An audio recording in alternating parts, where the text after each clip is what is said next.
তোমরা যারা net set pass করে বাড়িতে বসে আছো, আগামীতে সিএসসির জন্য তোমরা এখন থেকেই চেষ্টা করছো বা আগামীতে সিএসসির জন্য চেষ্টা করবে এরকমটা ভাবছো, কিন্তু কিভাবে এগোবে, কি কি করে রাখবে এখন থেকে সেগুলো হয়তো বুঝে উঠতে পারছো না।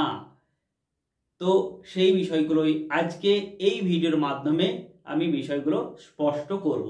যাই হোক, আমি সুমন্ত তোমাদের সকলকে জেএসএস ইউটিউব চ্যানেলে স্বাগত জানাই।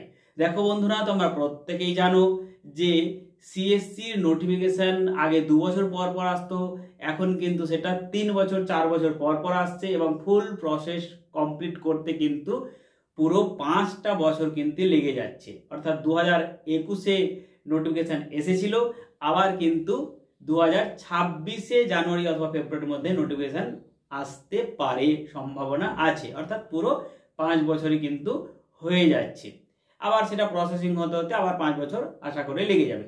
তো সেই কারণে আমরা অনেকেই ভেঙে পড়ি, অনেকেই ডিমোটিভেট হয়ে যায়, অনেকেই পড়াশোনা করব কি করবো না বুঝে উঠতে পারি না। কিন্তু যারা নেট সেট পাস করেছি তারা তো যে যাই বলুক না কেন, আমরা তো ইন্টারভিউর জন্য প্রিপারেশন নেবই এবং ইন্টারভিউ দেবই। সে যতই সিট কম থাকুক, যতই ডিমোটিভেশনাল কথাবার্তা বলুক, তাতে কিন্তু আমাদের কিছুই হবে না। আমরা প্রত্যেকে পরীক্ষা দেব, আর সেটাই হওয়া উচিত।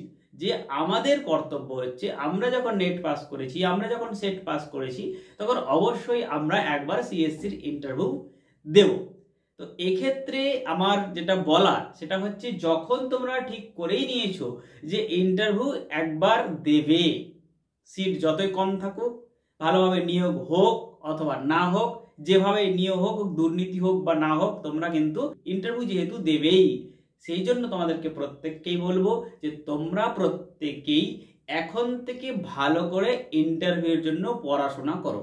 সিট তোমরা ধরেই নাও যে সিট সংখ্যা অনেক কম থাকবে, দুর্নীতি হওয়ার সম্ভাবনা থাকবে, সমস্ত কিছু নেগেটিভ যা কিছু চিন্তা ভাবনা করার আছে করে নাও। করে নিয়েও তোমরা যেহেতু ইন্টারভিউর জন্য যাবে ভেবে রেখেছো, ফর্ম ফিল আপ করবে সিএসসি নোটিফিকেশন বেরোলে, তারা কিন্তু এখন থেকেই প্রত্যেকেই পড়াশোনা শুরু করে দাও। আর তার পাশাপাশি যেটা তোমাদেরকে করতে হবে সেটা হচ্ছে রিসার্চ আর্টিকেল লেখা শুরু করো এবং সেগুলোকে পাবলিশ করাও শুরু করে দাও। যদি রিসার্চ আর্টিকেল লিখে পাবলিশ করে নিতে পারো পিয়ার রিভিউ জার্নাল থেকে, তাহলে কিন্তু তোমরা ম্যাক্সিমাম 6 নাম্বার এপিআই স্কোর বাড়াতে পারবে। এবার তোমরা বলবে, স্যার আমরা রিসার্চ আর্টিকেল কিভাবে লিখব, কোথা থেকে পাবলিশ করাবো, এই সমস্ত বিষয়ে আমাদের কোনো নলেজ নেই। তো তোমাদের জন্য বলবো যে আমরা গত 6 মাস থেকে রিসার্চ আর্টিকেল লেখা শেখানোর জন্য এবং পাবলিশ করানোতে হেল্প করার জন্য পেড ব্যাচ চালাচ্ছি। 3টে আমাদের পেড ব্যাচ চলছে।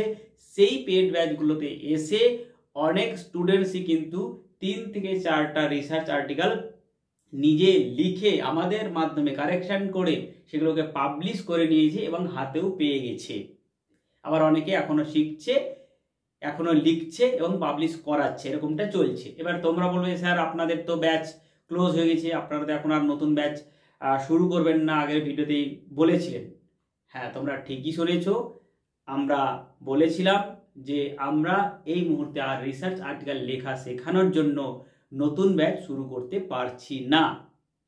কিন্তু বেশ কিছু ছেলেমেয়েরা এখনো আমাদেরকে ফোন করছে এবং মেসেজ করছে এবং আগের ব্যাচগুলোতেই অ্যাডমিশন নেওয়ার জন্য কিন্তু অনুরোধও করছে অনেকেই। কিন্তু যেহেতু আমাদের ব্যাচ শুরু হয়ে গেলে, বেশ কিছু ক্লাস হয়ে গেলে, আমরা সেই ব্যাচগুলোতে কিন্তু আর অ্যাডমিশন নিতে পারি না। কারণ হচ্ছে যে যদি কিছু শেখাতেই না পারি, যদি কোনো উপকারই না হয় তাদের, তাহলে সেভাবে আমরা শুধুমাত্র অর্থের জন্য কোনো স্টুডেন্টসকে আগের ব্যাচে কিন্তু আমরা অ্যাডমিশন নিই না। তা সত্ত্বেও বারবার সবার রিকোয়েস্ট আসার জন্য আমরা আরও একটা, অর্থাৎ 3 নম্বর ব্যাচ আমাদের চলছে, এটা 4 নম্বর ব্যাচ হবে। আর এই 4 নম্বর ব্যাচটা তোমাদের অনেকের রিকোয়েস্টের কারণেই কিন্তু আমরা শুরু করতে যাচ্ছি, যেটাতে সিট সংখ্যা থাকবে মাত্র 15। আগের ব্যাচগুলোতে আমাদের সিট সংখ্যা সবগুলোতে 20 ছিল।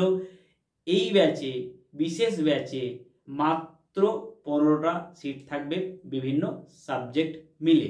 তো যদি তোমরা রিসার্চ আর্টিকেল লেখা শিখতে চাও এবং সেগুলোকে পাবলিশ করাতে চাও, আগামী নোটিফিকেশন আসার আগে আগে অর্থাৎ জানুয়ারির মধ্যে, আমাদের হাতে এখন সময় আছে নভেম্বর মাস পুরো, ডিসেম্বর মাস এবং জানুয়ারি মাসও পুরো তোমরা ধরে নিতে পারো। তো মোটামুটি আমরা 2.5 থেকে 3 মাস কিন্তু টাইম পাবো। এই 2.5 থেকে 3 মাসের মধ্যে তোমাদের প্রত্যেককেই দায়িত্ব করে আমরা আমাদের জিএসএস টিম 2 থেকে 3টে আর্টিকেল তোমাদের দ্বারা লিখিয়ে আমরা পাবলিশ করানোর ব্যবস্থা করে দেব। যদি তোমরা মনে করো যে এই রিসার্চ আর্টিকেল লেখা শেখানোর ব্যাচে আমাদের অ্যাডমিশন নেওয়াটা উচিত বা নিয়ে নেওয়া যেতে পারে এবং এখান থেকে আমরা কিছুটা নাম্বার অ্যাড করে নিতে পারবো বা আমরা ইন্টারভিউতে যাওয়ার আগে আমাদের ওয়েটটা বাড়িয়ে নিতে পারবো, তারা অবশ্যই অ্যাডমিশন নিয়ে নেবে, একদমই দেরি করবে না। আমরা নভেম্বর মাসের 10 থেকে 12 তারিখের মধ্যেই কিন্তু ক্লাস স্টার্ট করব। অ্যাডমিশন আজ থেকেই আমাদের শুরু হচ্ছে। তুমি আজকে ভিডিওটি দেখছো, আজ থেকে অ্যাডমিশন শুরু। আর নভেম্বরের 10 থেকে 12 তারিখের মধ্যে ক্লাস শুরু হয়ে যাচ্ছে, অর্থাৎ নভেম্বরের 10 থেকে 12 তারিখের পরে, অর্থাৎ ধরেই নাও নভেম্বরের 12 তারিখের পরে কিন্তু আর কাউকে অ্যাডমিশন নেওয়া যাবে না। আর এরপরে আর নতুন কোনো ব্যাচ আমাদের রিসার্চ আর্টিকেল লেখা শেখানোর জন্য এই বছর আর শুরু হচ্ছে না। আগামী বছরেও যদি হয় তাহলে সেটা কিন্তু সিএসসির পরে, অর্থাৎ সিএসসির অ্যাড বেরিয়ে যাবে, তারপরে ধীরে সুস্থে আমরা আবার নতুন ব্যাচ করব। কিন্তু এই মুহূর্তে আর ব্যাচ হবে না, এটাই লাস্ট ব্যাচ। যদি তোমরা অ্যাডমিশন নিতে চাও তাহলে একদম দেরি না করে কন্ট্যাক্ট করে যদি কিছু জানার থাকে তাহলে জেনে নিয়ে খুব তাড়াতাড়ি অ্যাডমিশন নিয়ে নিতে পারো। 10 থেকে 12 তারিখের মধ্যেই কিন্তু এই মাসেরই আমরা ক্লাস স্টার্ট করছি।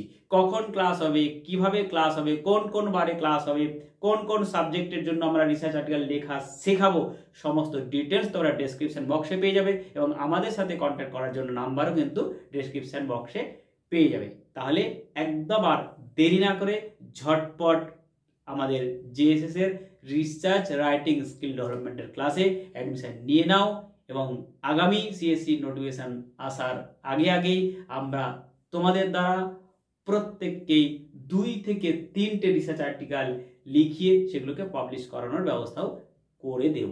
যাই হোক, আজ এই পর্যন্তই। খুব তাড়াতাড়ি এই ধরনের আরো জানকারিমূলক ভিডিও নিয়ে তোমাদের সামনে উপস্থিত হচ্ছি।